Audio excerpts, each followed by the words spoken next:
Miami's Party Station, Power 96, your boy KC Chopz. I have a special guest in the building, songwriter extraordinaire, Rico Love. How you feeling, sir? I'm blessed, man. How you doing? I'm good, man, no doubt. For the average listener, if you don't know who Rico Love is, I'm sure you've heard in many, many records on the air, Turn the Lights On, and people don't know what that is, but that's your tag. That's Rico Love certified stamp right there. How did that come about, that tag? I used to hang out in this club in LA called Area. Like in 07, 08, it used to be like the spot, you know what I mean? And I used to, Sam Nazarian, Mams Taylor and Cody, these guys were the owners of the club, and I was really close to Mams, who's still one of my good friends. And I would go to the club like every Tuesday and Thursday, and they would play the song by Pink Floyd called The Wall. And every time they get to the part when they say, "Hey, teacher, leave those kids alone," all the lights would go crazy around the club. So I just started screaming, "Turn the lights on" to myself, in the club, just like some corny thing I used to do.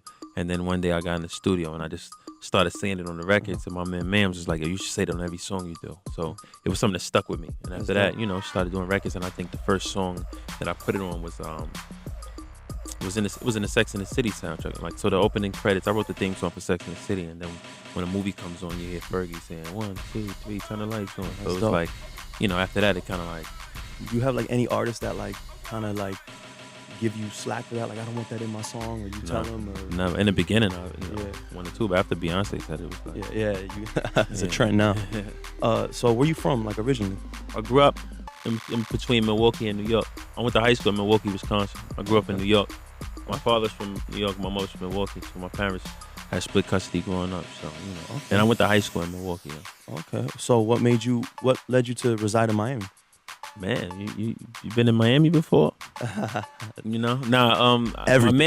management company was based out of Miami. Mm-hmm. So when I came down here and connected with them, I just felt like, a better place to be. We were trying to build a brand, establish something new and fresh, and I don't feel like we could have got it accomplished if I was living in another place. Mm-hmm. So I decided to kind of make this my home. Yeah, my home.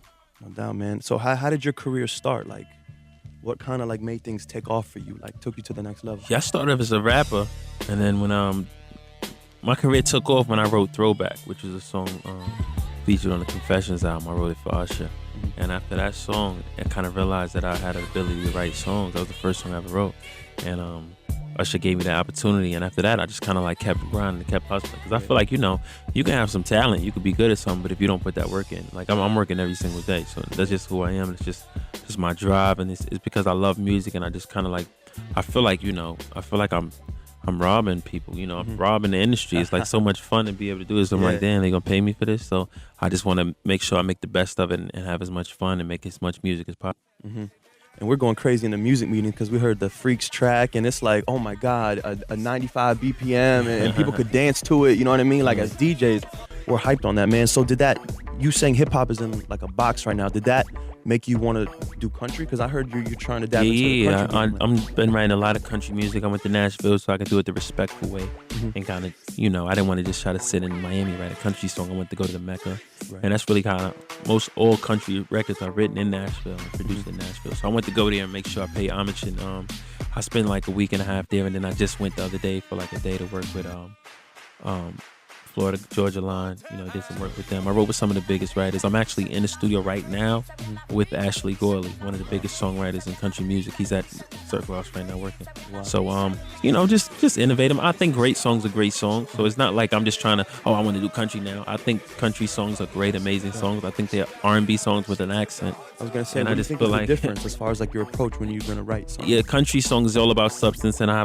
feel like I made a career off writing substance. I made a career off writing top line that matter and that people that stick to people. That's why I have so many fans. When people see me, they have so much respect, not because I'm hot in the game, it's because I've written songs that I feel like affected them. So you got to put yourself, you're writing about pickup trucks and nah.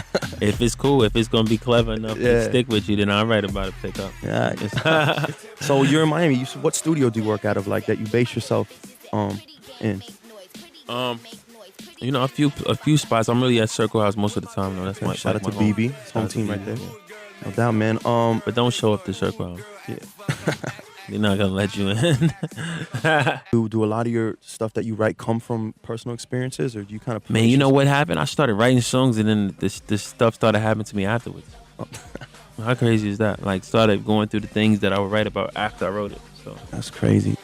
What's like the craziest thing you've ever like witnessed in the studio, man? Because I know you're in the studio every day. Like, I know artists have crazy requests that they need. I heard some dude, I forgot his name, but he needed a fog machine to record. Like, dudes have crazy. What's the craziest? Diddy had a fog machine and strobe lights when we were doing Last Train to Paris. What? That's Yeah, he had the fog machine and strobe lights, but he created this setting.